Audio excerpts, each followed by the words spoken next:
audible? Good afternoon, everybody. Welcome to the next installment of our journey of getting to the core of business development and new venture creation.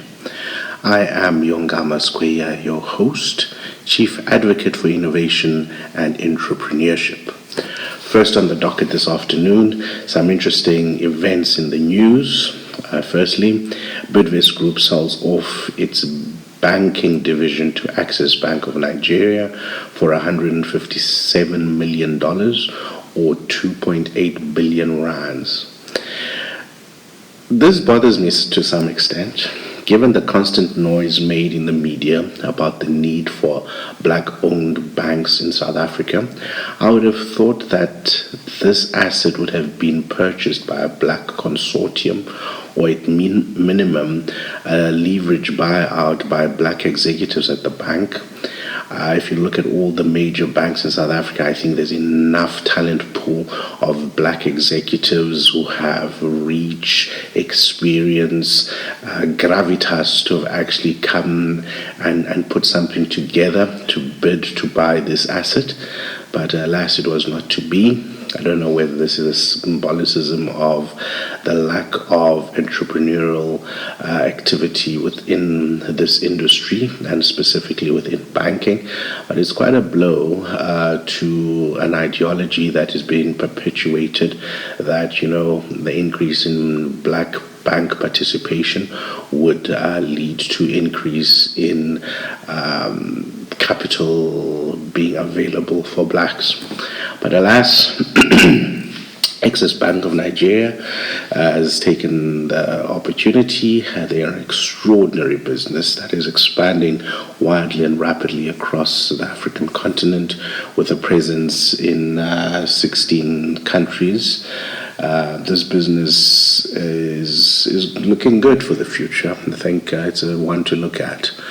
I've also had a few interactions with some of the team within South Africa. It's a great bunch of people, and I really wish them the very best on their last leg of getting fully licensed within South Africa. So part of this acquisition will give them a banking license within South Africa. So now they are fully fledged, and I think they're going to do very well within the South African banking market. Second on our list of news, Eskom is selling off its staff home loan book.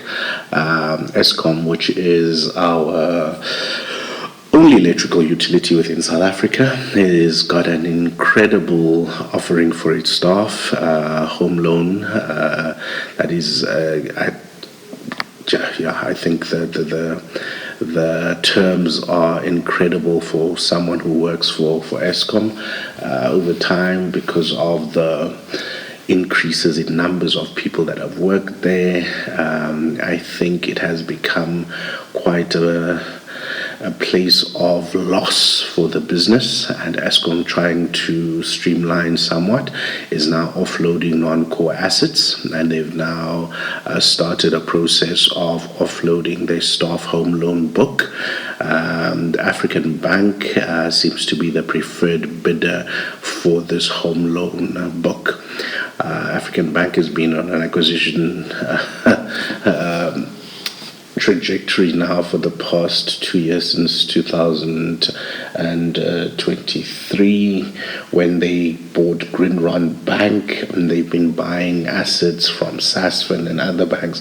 So let's see if they're able to do something significant with this acquisition. I wish them also all the best. I think these loan books are going to make them one of the biggest borrowers around in the retail market within South Africa, and we see how this market looks. This episode, I wanted to engage you on when and why someone actually should start a business. The reason I list are in no way an exhaustive list, but merely the ones I think are compelling and give sustained reason to remain in a market. Let's start at the beginning. Timing is everything when it comes to business, and deciding when to take the entrepreneurial leap is critical to maximizing your chances of success.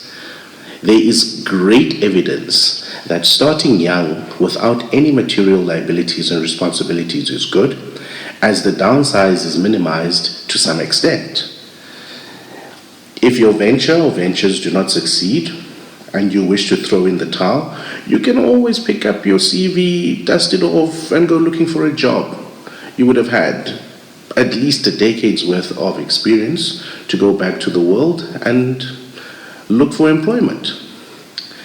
There is, however, another school of thought that looks at the experience and reputation of one received after 10 to 15 years of service in one area or another in business.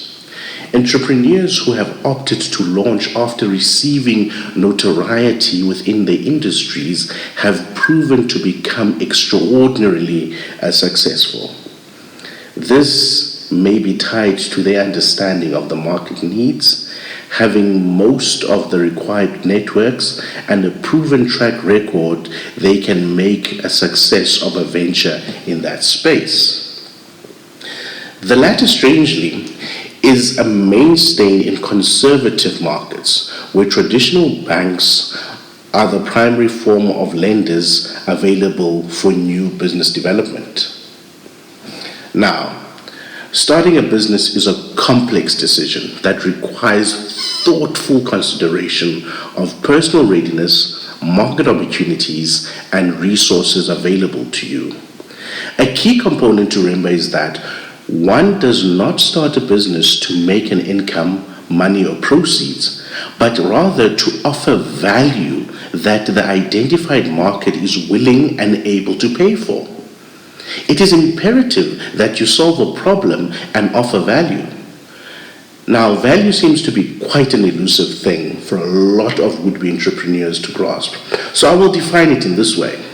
Value is the difference that you receive moreover to the cost of the product or service you receive. For example, if it costs a business $1 to produce a product or a service, then it's sold to me as the consumer for $3. But in reality, I would be willing to or able to spend $5 on that product or service because it solves a vital problem in my life.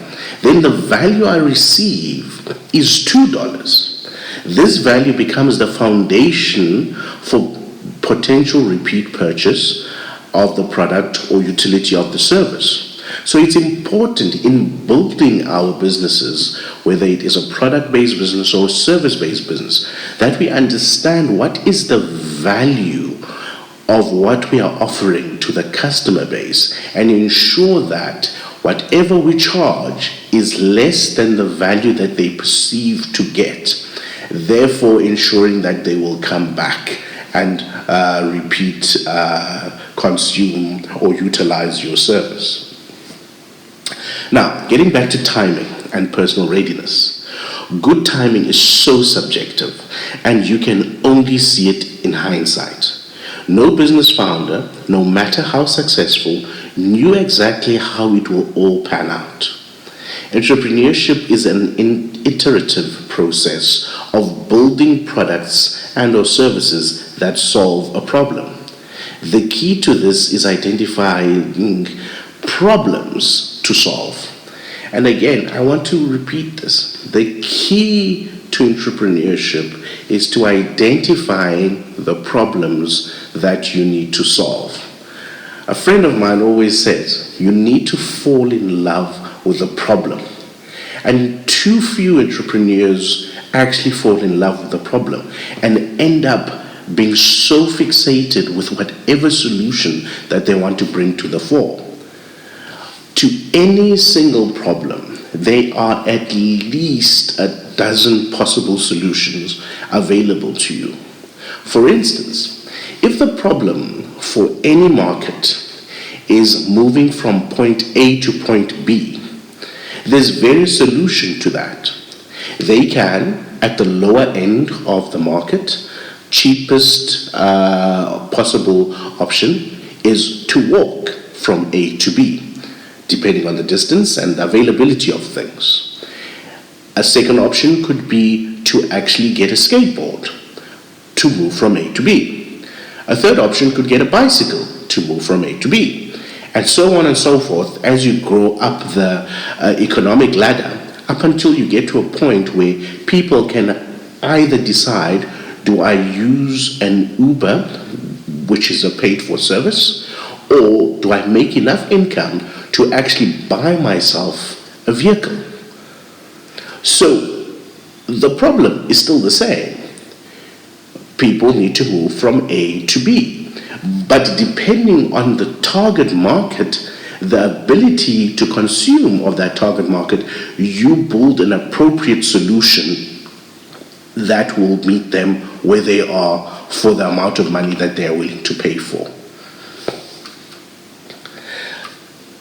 Sitting and thinking a lot about the entrepreneurial journey, I am reminded of an autobiography by James Dyson called Against the Odds. Mr. Dyson is a successful inventor, entrepreneur with some incredible and aesthetically pleasing cleaning products such as vacuum cleaners and hair and hand dryers. He was not always as successful as he is today. He currently ranked as the UK's wealthiest person. Sir James, as he was knighted for his efforts in commerce and business, articulates an incredible and albeit familiar saga of the entrepreneurial journey that founders have to trek and endure. From finding a problem you wish to solve to validating that your chosen means to solve this problem and is valid and appropriate for the target market that you have. One very interesting thing about being an entrepreneur, you could spend years doing the right things, but to the wrong target market. So it becomes essential that you find a product market fit as soon as it is possible in your iterative process. Do yourself a favor and get this book. It's called Against the Odds by Sir James Dyson. And it will articulate to you the journey, the struggles, and how long it takes to actually make it in business. And I think through that, one would be able to grasp at least a little bit of what is to come in one's own journey. By thoroughly identifying and validating a need, aligning your circumstances, and leveraging the resources at your disposal, you can increase your chances of entrepreneurial success. As much as I punt personal readiness, and especially in the later years, let's say after the age of 35, when one has built up some equity in your house and have some notoriety within your industry you are in, the bottom line, however, is that all that is entrepreneurship is that no guarantees. And this also will not guarantee that you achieve success. But merely it is a means of mitigating any risk as best as possibly can. Sometimes timing is up to God, and there's nothing you can do about it. I have seen some incredible businesses that were just too ahead of their time. A year, 2, even 5 years ahead of their time. But now, if they had to be implemented, would flourish because the world is ready. The technology is available. The people's consumptive ability is there. But unfortunately, the business is gone and dead.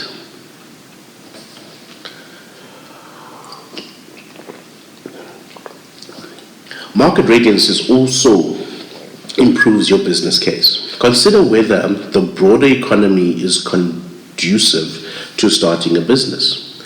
You can't now, in a really, really depressed market condition, want to start a luxury brand for an income group that has no ability to consume. You need to read the market. You need to understand the factors that move the market.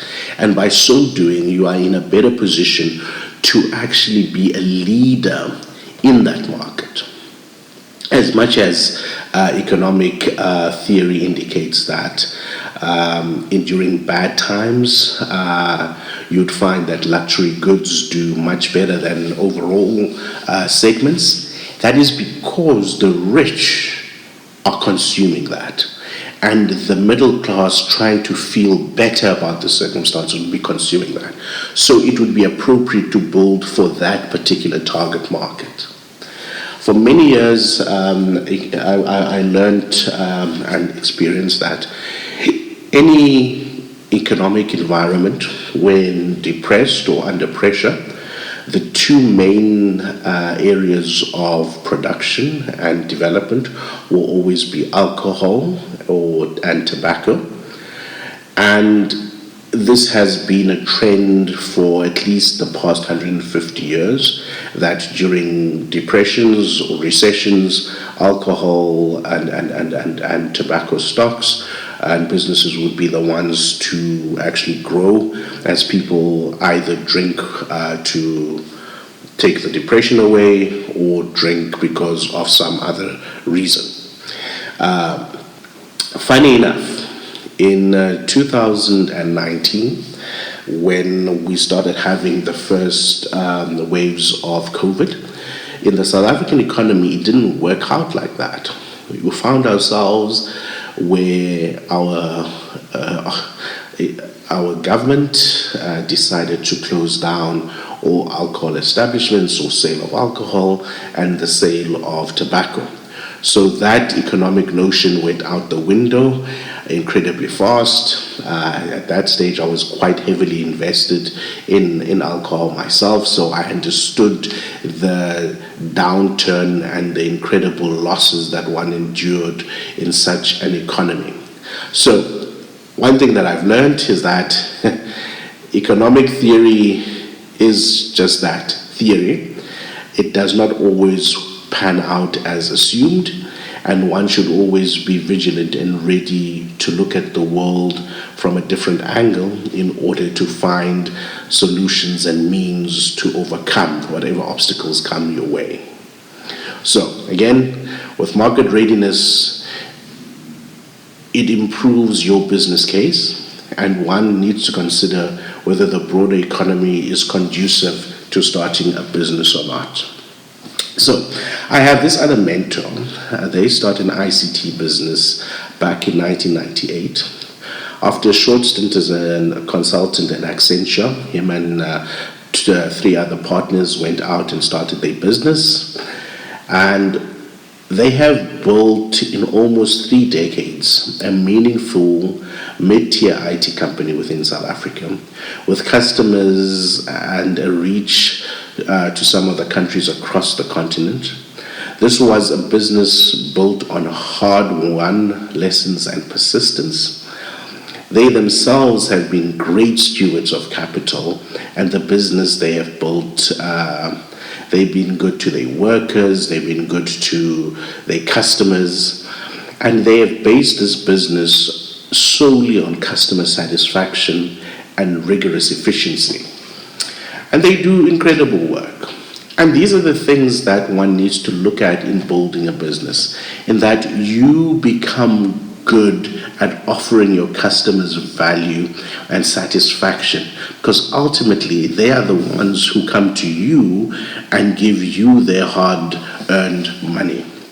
Whether your customer is a government parastatal, a government department, a corporate client, or just everyday Tom, Dick, and Harry, you need to have a deep respect, and you need to have the empathy to ensure that you give your customer what they require.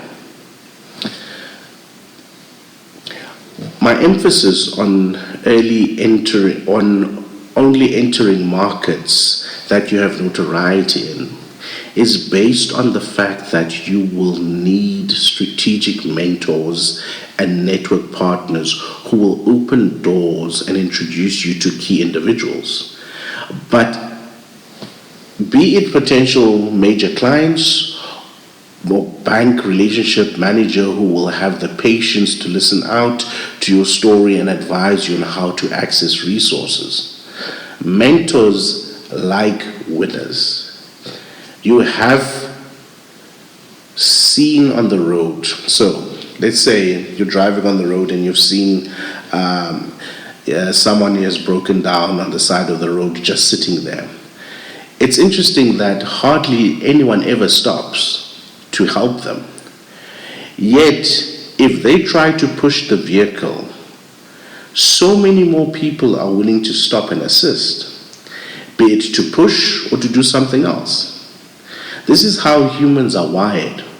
We help those who look like they are willing to help themselves. And in so also, mentors are more drawn to people who are doing things and are winning because they also want to hear good news. So you can't go with a begging hand to a mentor and say, please, mentor me.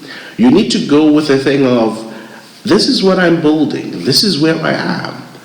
I have seen your successes in business, and I would love it if you could possibly grant me 10, 15 minutes of your time on a weekly basis that I can bounce off my ideas off you. Because ultimately, what you need is to someone to say, yeah, you're on the right track there. Have you considered this? Have you thought about that? Because that is essentially the bottom line of mentorship.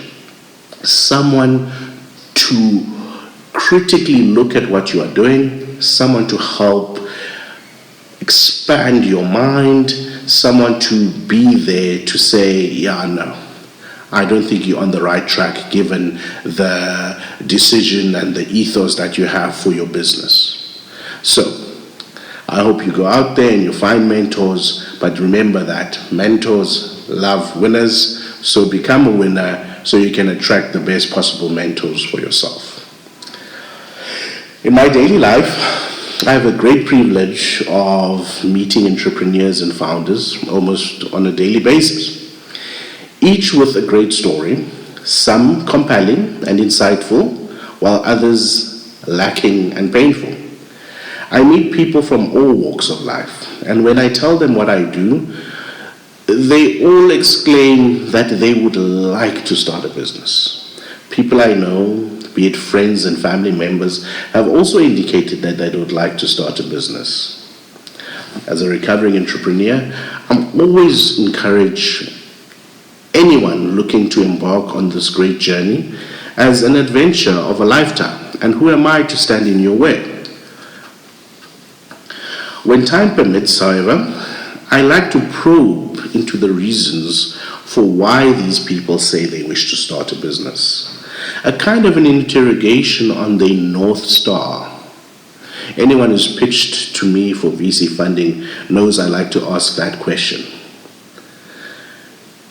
As a matter of reference, a North Star in a business is a clear guiding principle or ultimate goal that serves as a long-term, unwavering reference point for decision-making, strategy development, and operational ideology. This simple yet vital call to purpose serves as the guiding ideology of the business and often refers to the underlying beliefs, values, and purpose that shape the culture and identity of your business. It becomes your proverbial why. And that is an important thing to consider in starting your business. However, the overwhelming majority of people I meet have answers that are unsatisfactory. Most of the answers are around not wanting to answer to anyone anymore, being tired of not growing in their careers, and just wanting more money. All of these are valid claims, all of these are valid reasons for frustration, but they are not compelling reasons to start a business. After 16 years of building businesses, I have never come across any of those reasons as compelling tinder to sustainably keep you in business. So some years ago, when I got onto this journey, I was considered crazy for doing it, lazy for not going out and finding a real job, in inverted commas, real job, and downright stupid in believing I could make it on my own. And I think to a lot of extent, that stigmatization has not in any way changed, especially in black communities, especially in first generation entrepreneurial homes and households, where the accepted norm is that one goes to school, goes to varsity, gets a qualification, and you go either work for the state or you go work for a corporation and just be happy until you get to retirement. It has been my lived experience that the best reason to go into business is when you have identified a market need that you are uniquely qualified to fulfill. And I want to repeat this. The best reason to go into business is when you have identified a market need that you are uniquely qualified to fulfill. And the only way you can do that is to service a market that you have significant empathy for, where you've identified a problem and you think you have the solution to that problem.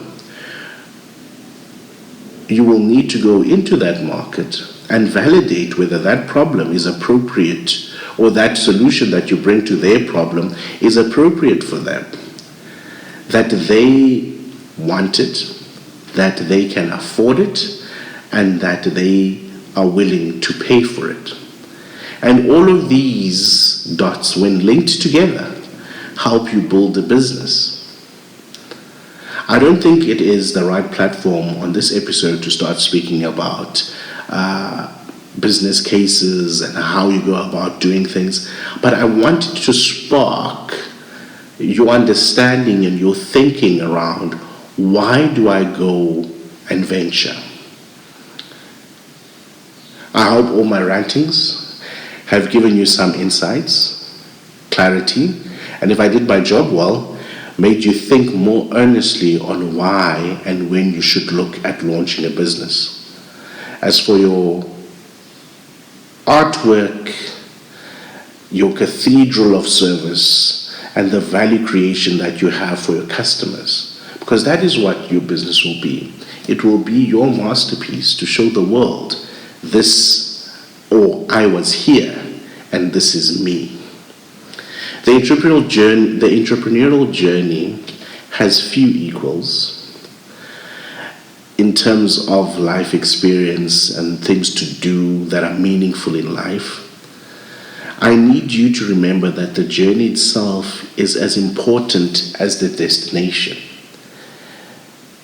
It is a life-changing process where you will find yourself, lose yourself, and re-find yourself on the way while you are growing something that grows with you, grows beyond you, and you can see a brand rise as something that is a legacy and something you can feel proud about. So do your homework as carefully as you possibly can, for preparation can set the foundation for a thriving business and a successful future. I wish you, each and everyone, of the very best, and for those starting out, welcome to a new fraternity of people who care for you and wish to see you succeed. Thank you for listening this week. I hope you've had an awesome week. Until next time, let's keep the core strong.